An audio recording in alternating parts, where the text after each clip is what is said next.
Long before drive-through burgers, native communities crafted handheld meals straight from the land, venison tucked into cornmeal cakes, smoked fish wrapped in leaves, and maple-glazed biscuits that fueled survival. These weren't just sandwiches, they were acts of culture and resilience. Today, we revisit 10 forgotten Native American sandwiches that shaped food history. Before we begin, hit like and subscribe, close your eyes, and picture a kitchen in the 1950s.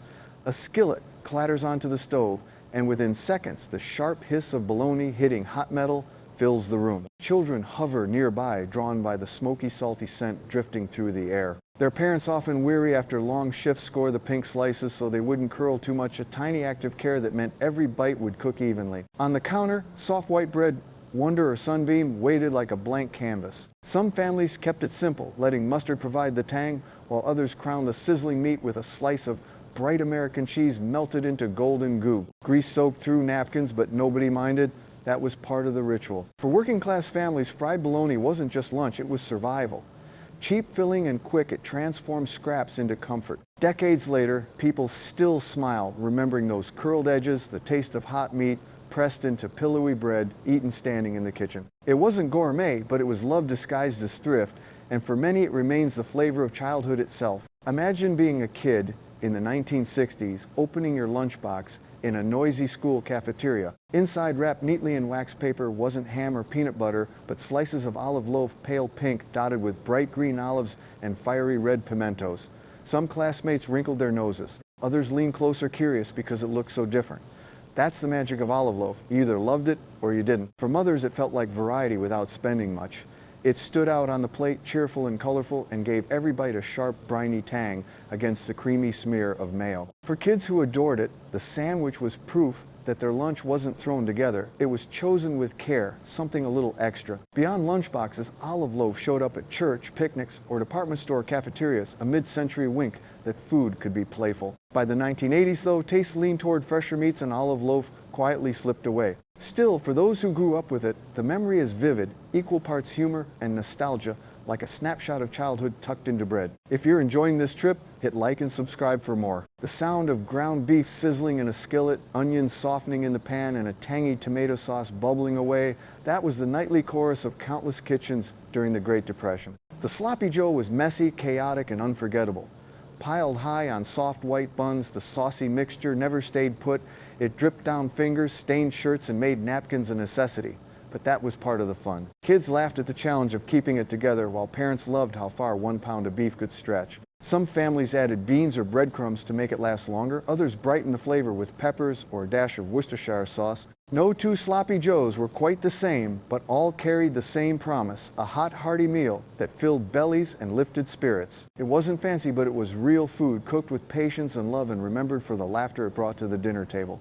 Alongside fried bologna and olive loaf, it defined an era when simple ingredients became family legends. Which of these three would you bring back? First, the sizzling bologna, the quirky olive loaf, or the gloriously messy sloppy joe?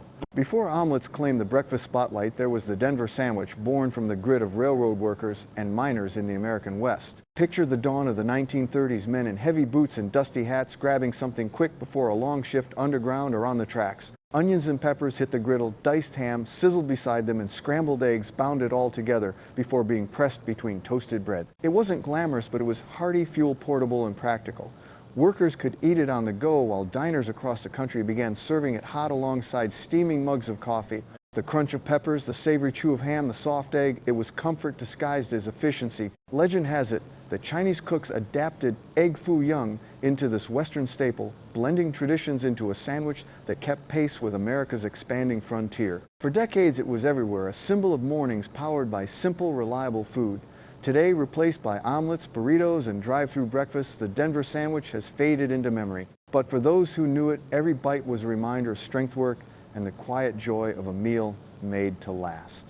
Step into the Grand Brown Hotel in Louisville, Kentucky in the roaring 1920s. Jazz drifts from the ballroom, couples laugh after hours of dancing, and when the music winds down, guests crave something rich and indulgent. Out from the kitchen comes the hot brown, a creation so decadent it felt more like theater than food. It began with thick toast as a base, layered with tender slices of roasted turkey. Over that, a creamy Mornay sauce was poured, generously sprinkled with Parmesan and broiled until golden and bubbling. To finish, 2 crisp strips of bacon were laid in a perfect cross on top. It wasn't a sandwich to hold in your hands. It demanded a fork, a knife, and a slow moment to savor. For Kentuckians, it became a point of pride, embodying Southern hospitality in its most luxurious form. Beyond Louisville, though, it was too elaborate for everyday kitchens. Slowly, it slipped from the national stage, remembered more in cookbooks than on dinner plates. Yet those who tasted it never forgot the velvety sauce, the crunch of bacon, the warmth of turkey, all telling you just for one night, you deserve something special. Long before Elvis made his famous peanut butter, banana, and bacon sandwich, there was a simpler rebel on the plate, just peanut butter and bacon. Picture a Saturday afternoon in the 1950s. A child climbs onto the counter, watching as a parent spreads thick, nutty peanut butter across warm toast. Then comes the sizzle strips of bacon, still crackling from the pan, pressed right on top. The salty crunch met the creamy smoothness, and suddenly, an ordinary lunch turned into something daring. This sandwich wasn't about thrift, it was about fun. Families whipped it up for late-night snacks or as a surprise treat when kids needed a reason to smile. Each bite was a clash of flavors, smoky, nutty, savory, sweet. It felt indulgent, a little mischievous, like breaking the rules in the best way possible. Though it faded from kitchens as taste shifted, those who tried it still remember that first playful bite. Food doesn't always have to be serious. It can be joy layered between two slices of bread. If you're enjoying this trip, hit like and subscribe for more. Not every sandwich was made to be messy or heavy.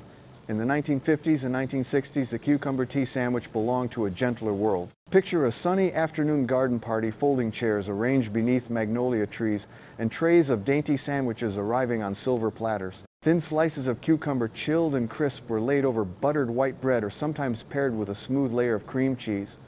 Cut into neat triangles, they looked almost too delicate to eat. This sandwich carried a sense of elegance, borrowed from English tradition, but embraced in America for bridal showers, teas, and women's gatherings. A bite was light and refreshing, the cool crunch of cucumber mixing with the soft richness of butter. It wasn't about filling you up, it was about slowing down, savoring the moment, and feeling just a little refined. Though heavier foods and fast food chains eventually pushed it aside, the cucumber tea sandwich lingers in memory as the taste of quiet afternoons, polite laughter, and conversations drifting lazily through open windows. For many, it was proof that even the simplest ingredients could feel like a celebration. Step into a corner bodega in Harlem or the Bronx during the 1970s.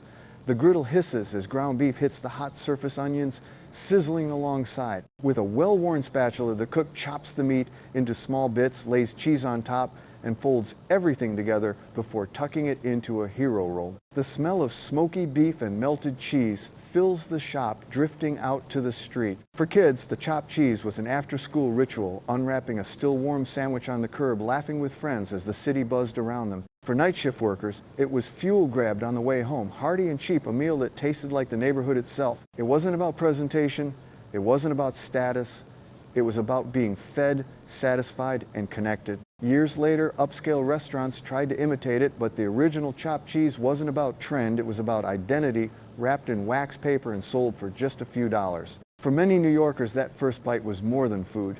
It was home. In the heart of Italian-American neighborhoods during the 1960s, delis filled with the smell of garlic, tomato sauce, and freshly baked bread. Behind the counter, thick slices of eggplant were breaded, fried golden, and layered with marinara and melted mozzarella, pressed inside a crusty Italian roll. The eggplant Parmesan sandwich was hearty, messy, and full of pride. For workers, it was fuel between long shifts. For families, it carried tradition, recipes passed down from grandmothers who had brought them across the ocean. Eggplant was inexpensive, but when transformed with sauce and cheese, it became something worthy of celebration. The texture was unforgettable, crisp coating giving way to tender eggplant, rich tomato tang, balanced by creamy mozzarella, all held together by chewy bread. Though it still appears in some delis, it has largely slipped from the mainstream, overshadowed by quicker meals and modern tastes. Yet for those who grew up with it, one bite was more than flavor. It was heritage, a reminder of Sunday gatherings and family kitchens alive with laughter. From dainty cucumber tea sandwiches to gritty New York chopped cheese to this proud Italian-American classic. If you had to choose one, which would you crave most today? Travel down to New Orleans during the 1930s and you'll find the roots of the shrimp po' boy in a story of resilience. When streetcar workers went on strike, a pair of brothers fed them sandwiches for free, calling the men poor boys.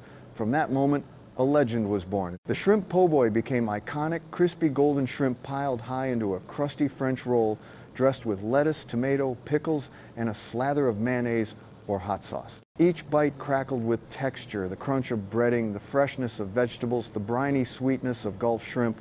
It wasn't just food, it was community, a taste of the South that carried pride and culture in every mouthful. On Sundays after church or at bustling festivals, families lined up for po' boys, the sandwiches wrapped in paper but bursting with flavor. Even today it thrives in Louisiana, though many beyond the Gulf have never tasted the real thing.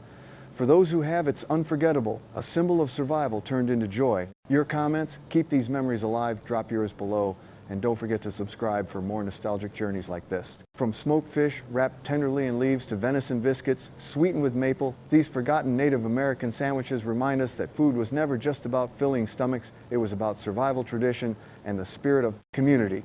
Each bite carried wisdom from the land and stories passed through generations. Which of these would you most like to taste if it could return today? Share your thoughts below. And don't forget to subscribe so we can keep uncovering more timeless food history together.